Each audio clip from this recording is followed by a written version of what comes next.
Yes, now bless. Now don't forget the rest. Now there's Rocksteady at King of the Pit TV.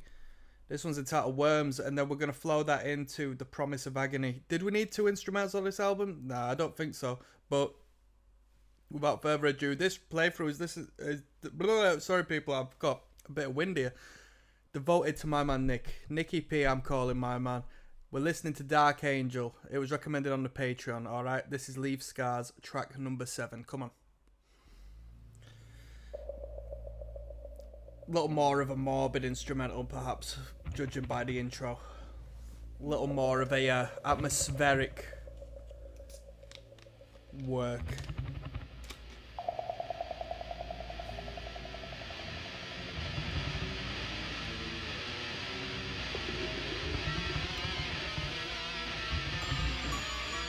Bloody horrible.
I mean, it's on brand. This is the sort of instrumental you would expect from a band called Dark Angel with the album cover like this. Quite frightening, quite horror-esque.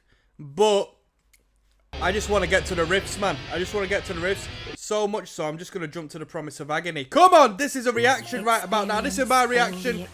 The Promise of Agony coming up. Let's get to the riffs. I didn't even turn the Ferrero Rocher off. Promise of Agony. Shout out to Jim Durkin, Gene Hoglan, Michael Monarch, Paul Schenker, Bernie Grundman, Earl West, Paul Gordon. Let's jump into this product. Come on. Google Pixel A. Google Pixel A. Blah, blah, blah, blah, blah, blah, blah, blah. Bada bing. Here we go. Ba-dum, ba-dum.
Bit noisy this, eh? Bit noisy.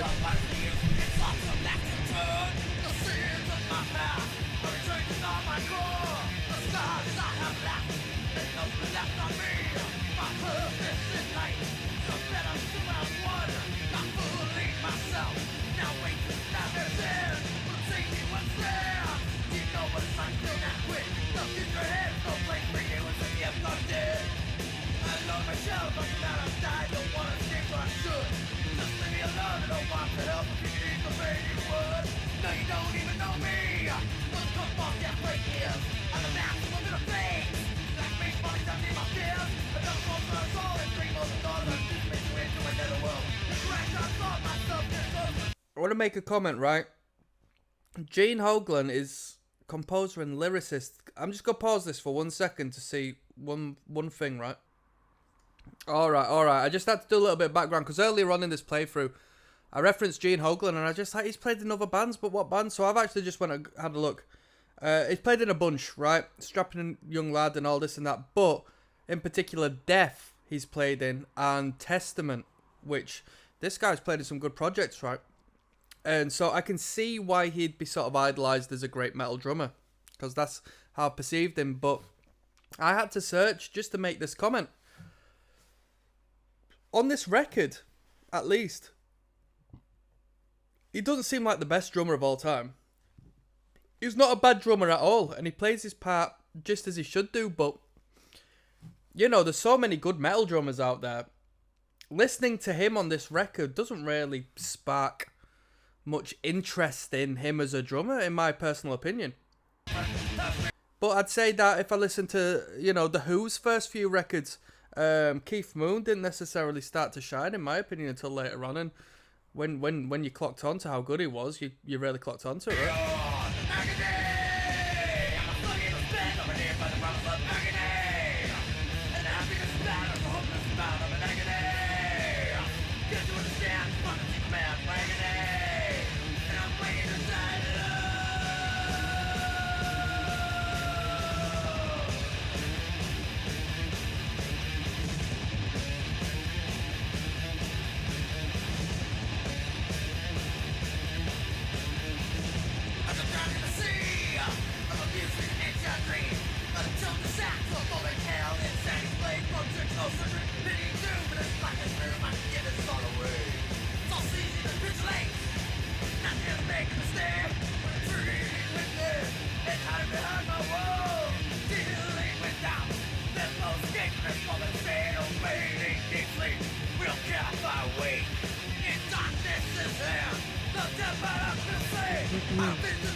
Memory, call you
Quality riff.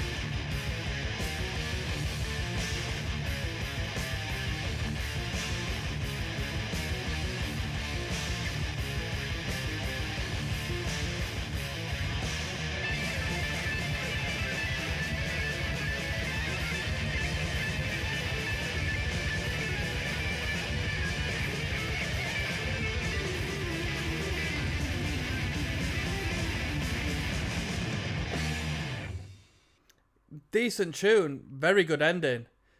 Really good ending, really good ending. It was alright, a few messy parts to be honest with you. Not as composed as we've heard earlier in the record where it just sounds tight as hell. You know, sometimes when it comes to this more traditional sound, sometimes the band can get a bit frantic to the point where they sort of lose composure, and I don't like that. I like it to be tight as nails. But that was an interesting listen, that was the promise of Agony, and if you take one thing from that, it's going to be Agony! Agony! We've got a title track in the last track coming up next, Leave Scars, alright?